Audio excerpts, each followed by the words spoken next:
عزیز سامعین کرام، آج 21 رمضان المبارک ہے اور آج کے دن خلیفہ چہارم شیر خدا حضرت علی مرتضیٰ رضی اللہ تعالیٰ عنہ کا یوم وصال کا دن ہے۔ تو اس مناسبت سے میں نے سوچا کہ آپ کے سامنے حضرت علی رضی اللہ تعالیٰ عنہ کے چند فضائل بیان کروں۔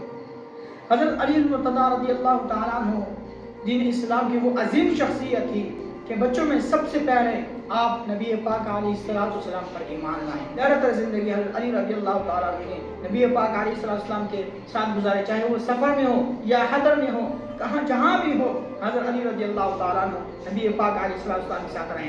حضرت عائشہ صدیقہ رضی اللہ تعالیٰ عنہ فرماتی ہیں، نبی پاک علیہ السلام کی سنتوں کو سب سے زیادہ جو جاننے والی شخصیت تھی وہ حضرت علی رضی اللہ تعالیٰ عنہ کی تھی۔ سبحان اللہ، قربان جائیں۔ اسی طرح حضرت علی رضی اللہ تعالیٰ عنہ سے صحابہ میں ایک اہم مقام رکھتے تھے۔ کیوں نہ رکھتے؟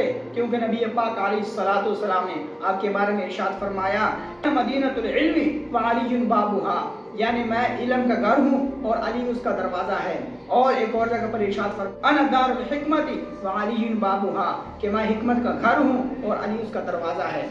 تو یہ علم حکمت سے حضرت علی رضی اللہ تعالیٰ عنہ کو تمام صحابہ پر یہ فضیلت حاصل تھی کہ حضرت علی مرتضیٰ رضی اللہ تعالیٰ عنہ کو اللہ کریم نے بے انتہا علم عطا کیا، بے انتہا درجہ کا علم عطا کیا۔ اسی طرح حضرت عائشہ صدیقہ رضی اللہ تعالیٰ عنہ فرماتی ہیں کہ جب بھی میرے پاس کوئی مسئلہ آتا تھا تو بسا اوقات میں اس مسئلے کو حضرت علی رضی اللہ تعالیٰ عنہ کے پاس بھجوا دیتی، کیونکہ مجھ سے زیادہ وہ اس کو بہتر جانتے تھے۔ اسی طرح قرآن کے بارے میں اگر معلومات کی بات کی جائے تو سب سے زیادہ جس کو علم تھا قرآن کے بارے میں وہ حضرت علی رضی اللہ تعالیٰ عنہ کی شخصیت تھی۔ صحابی رسول حضرت سیدنا ابو طفیل عامر بن واصلہ رضی اللہ تعالیٰ عنہ فرماتی ہیں کہ ایک مرتبہ حضرت علی مرتضیٰ رضی اللہ تعالیٰ عنہ خطبہ فرما رہے تھے تو میں گیا، حضرت علی رضی اللہ تعالیٰ عنہ فرمایا کہ پوچھو، مجھ سے پوچھو، اللہ رب العزت کی قسم آپ مجھ سے جو بھی سوال کرو گے تو میں اس کا جواب تمہیں دوں گا۔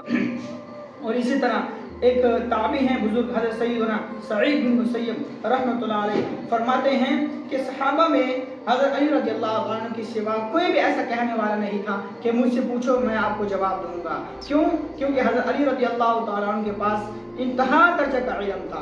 اللہ کریم نے آپ کو جو علم عطا کیا اس کی نظیر، اس کو کوئی مثال کہیں بھی نہیں ملی۔ اور پھر 17 رمضان مبارک کو ایک دن حضرت علی مرتضیٰ رضی اللہ تعالیٰ عنہ فجر کی نماز کے لیے مسجد میں جا رہے تھے تو ایک ظالم نے آ کر پیچھے سے آپ کو خنجر سے وار کر کے آپ کو زخمی کر دیا، اور پھر آپ 2-3 دن علیل رہے اور پھر 21 رمضان مبارک کو آپ اپنے حقیقی رب سے جا کر ملے۔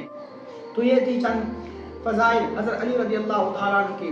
حضرت علی رضی اللہ تعالیٰ عنہ کے فضائل تو بے شمار ہیں، انسان ساری زندگی بھی حضرت علی رضی اللہ تعالیٰ عنہ کے فضائل بیان کرتا رہے تو بیان نہیں کر سکتا، کیونکہ ان کے فضائل تو رب نے خود بیان کیے ہیں، ان کے فضائل تو ان کے حبیب حضرت محمد مصطفیٰ صلی اللہ علیہ وسلم نے خود بیان کیے ہیں۔ اللہ تبارک و تعالیٰ سے دعا ہے کہ ہم سب کو حضرت علی رضی اللہ تعالیٰ عنہ کے نقش قدم پر چل کر اپنی زندگیاں بسر کرنے کا توفیق عطا فرمائے۔ وآخر دعوانا ان الحمد للہ رب العالمین۔